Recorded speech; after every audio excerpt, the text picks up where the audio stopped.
Le graffiti accroche les jeunes. C'est le mouvement de notre génération. Toutes les différentes générations qui ont passé auparavant, il y avait que ce soit l'art déco, le pop art. Ça a tout le temps eu une influence sur la société. Puis nous autres, l'art urbain puis le graffiti, c'est définitivement quelque chose qui les accroche parce que c'est proche d'eux autres, c'est partout. Puis en même temps, c'est utilisé beaucoup dans les médias pour aller les chercher, pour pouvoir vendre des produits et tout.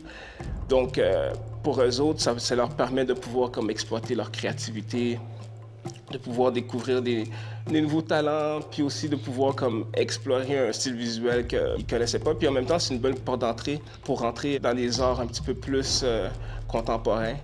Donc, en allant les chercher avec le graffiti, on est capable d'aller chercher aussi genre les multimédias, la peinture, la sculpture, puis de rentrer dans différents sujets aussi.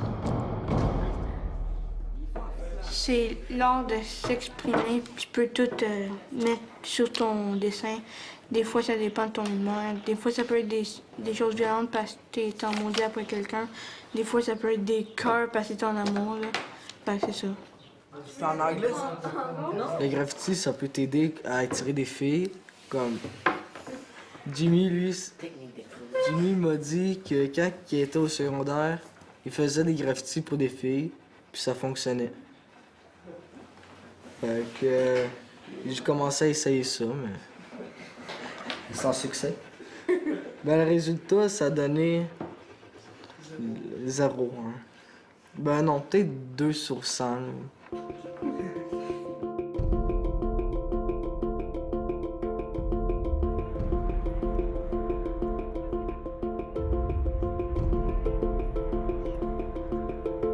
De vouloir exposer des murales, c'est un peu faire la vitrine de ce qui se passe à l'intérieur, à l'extérieur, et de faire partager la communauté des œuvres d'art qui sont créées. Je suis parti un peu avec Keith Haring au début, puis après ça, là, c'est devenu plus libre. Là, on s'est en allé dans des projets de murales un peu partout, là. Les élèves, ils savent qu'ils ont une grosse responsabilité quand ils font ça, un travail de mural comme ça. Il faut travailler fort, il faut y aller tranquillement, progressivement, puis à un moment donné, le résultat, il commence à se sentir. Puis là, c'est là que ça devient intéressant. Les élèves le savent, ça. Ils savent qu'ils tiennent un filon, puis ça, ils aiment ça.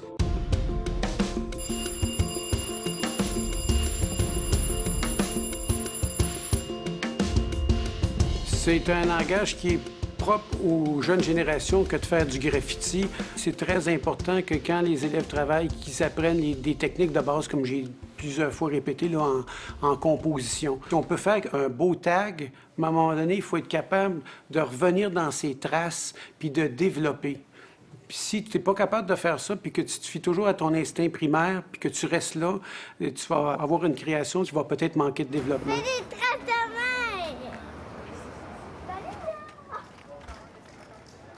Je pense que l'art mural favorise, particulièrement au primaire, les petits, à s'approprier l'espace et d'être capable de se projeter. Et c'est souvent aussi la notion de l'individu d'être capable de dire, bon, ben, je suis capable de me voir à tel moment ou des perspectives d'avenir, mais aussi, en tant que personne, de s'affirmer face aux autres. Non, j'y fais jamais ça, c'est pas... Avec toi. Oh, passe en mon nom. Ça leur permet de voir, ça peut se faire. Et à partir du moment où on suscite chez l'élève une interrogation sur, ça peut se faire, je pense que c'est le processus de créativité qui se développe. Et à partir de là, il y a beaucoup à aller chercher. Le legs, je dirais, c'est le legs aussi, parce que souvent, les murales sont faits par les élèves les plus vieux qui passent au secondaire. Donc, pour eux, ils ont laissé une trace. C'est une page d'histoire qu'ils ont fait à l'école. Et pour eux, de revoir cette page-là à l'extérieur, c'est aussi de dire « Hey, je me souviens, j'ai participé là, j'ai fait ça et j'ai laissé une trace. »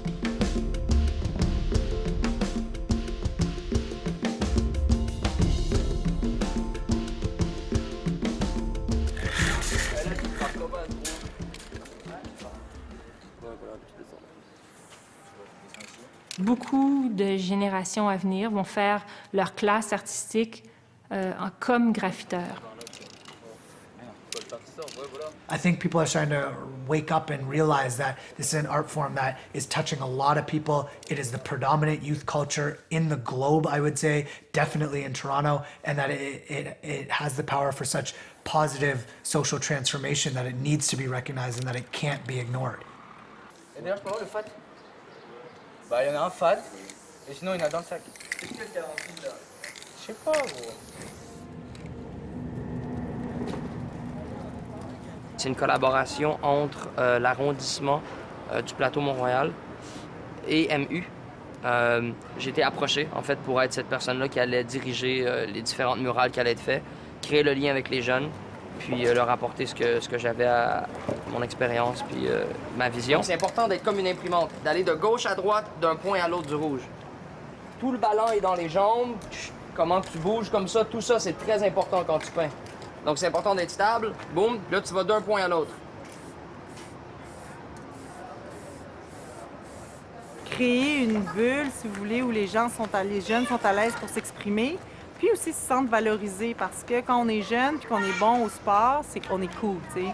On est dans l'équipe, on a marqué, on est hot. Mais quand on fait du dessin, c'est notre mère qui prend, qui dit « Oh mon chéri, c'est vraiment beau ce que tu as fait », puis elle le met sur le mur, tu sais. Donc il n'y a pas de lieu de valorisation beaucoup pour les gens qui ont des sensibilités artistiques, encore moins en art visuel. Avant.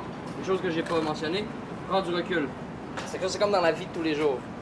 Si tu es trop proche de la situation, tu vois pas nécessairement l'ensemble de la situation puis comment ça fit. Si tu prends une pause puis tu prends du recul, tu vas pouvoir voir comment ça fit. Viens, recule-toi avec moi. Qu'est-ce qui manque? Il est trop étiré comme ça, right? Bon, mais là, faut l'étirer un peu. C'est la meilleure technique. Bon. Ça a l'air pas mal mieux, hein? Hein? Exactement. Right now, we have the wherewithal to now create bigger and better pieces. There's a ton of beautiful walls. When I say beautiful, they're not beautiful right now being gray, but they're beautiful as canvases. Now, working with the artists and the community, as well as our city in general, it would be great to now step it up. So now the graffiti that's in the back alleys that are just like on the lower 7 feet of a wall can now go into the front main street and take up the entire 4 stories. This is my belief.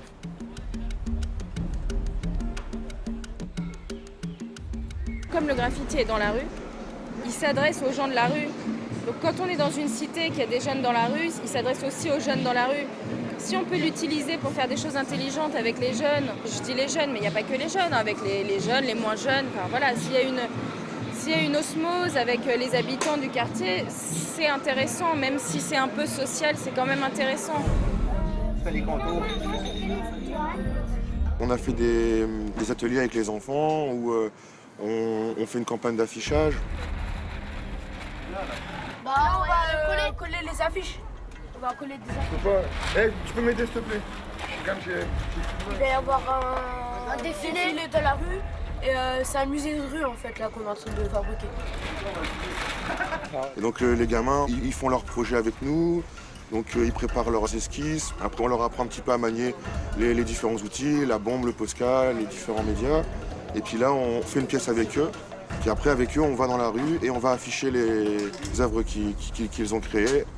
Et là il y a un musée de rue, donc c'est-à-dire une visite guidée dans la ville où les gens peuvent voir les pièces. Et voilà quoi.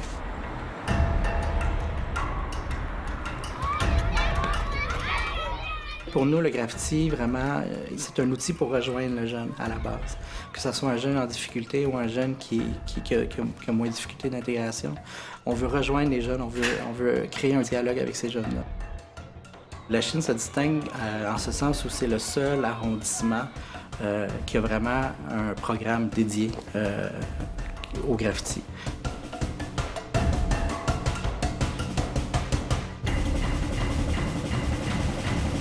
On a fait une murale il y a 2 ans à Dalbevio. Il y a eu quand même un problème de tag et de graffiti et tout, donc on a engagé le graffeur, puis il a fait une super belle fresque qui représente Dalbevio parce que c'est une école où il y a un programme sport-études, du football, hockey, cheerleading. Puis depuis ce jour-là, les jeunes, ils ont eu un sentiment d'appartenance encore plus puissant à leur école. Ils sont fiers de cette murale-là. Salut, moi je m'appelle Maxime Duhem. J'ai 15 ans. Pour moi, le graffiti, c'est une passion. C'est plus que des barbeaux. J'adore pouvoir travailler avec les jeunes, j'adore pouvoir leur donner une influence positive, parce que je me vois un petit peu en eux autres. Moi, j'ai grandi dans des quartiers un petit peu plus défavorisés de Montréal, puis nous autres, on n'avait pas de programmes sociaux communautaires qui allaient directement dans les écoles pour des sujets aussi pointus ou spécifiques. Puis de pouvoir justement les avoir à côté de moi, puis de les pousser, puis d'être comme, non, ta ligne n'est pas droite, fais-la droite, recommence. Jimmy, je peux avoir un papier? Moi, c'est genre, mettons que ça, c'est ma lettre, Moi avant, j'étais un délinquant, puis je m'ai plus calmé en faisant des graffitis. Moi, ça m'aide à me défouler. J'aime bien dessiner, puis ça me relaxe de faire du graffiti. C'est ton skateboard. L'impact, c'est de nous avoir contrôlés, parce qu'il y en a qui auraient pu aller, je sais pas moi, faire des coups, briser plein d'affaires, puis comme qu'il y en a d'autres qui peuvent venir ici puis se contrôler. Ben moi, ça m'aide à me défouler parce que j'ai bien du stress des fois, là. Puis depuis que je fais du graffiti, mes notes ont augmenté en or, fait que ça m'aide bien gros.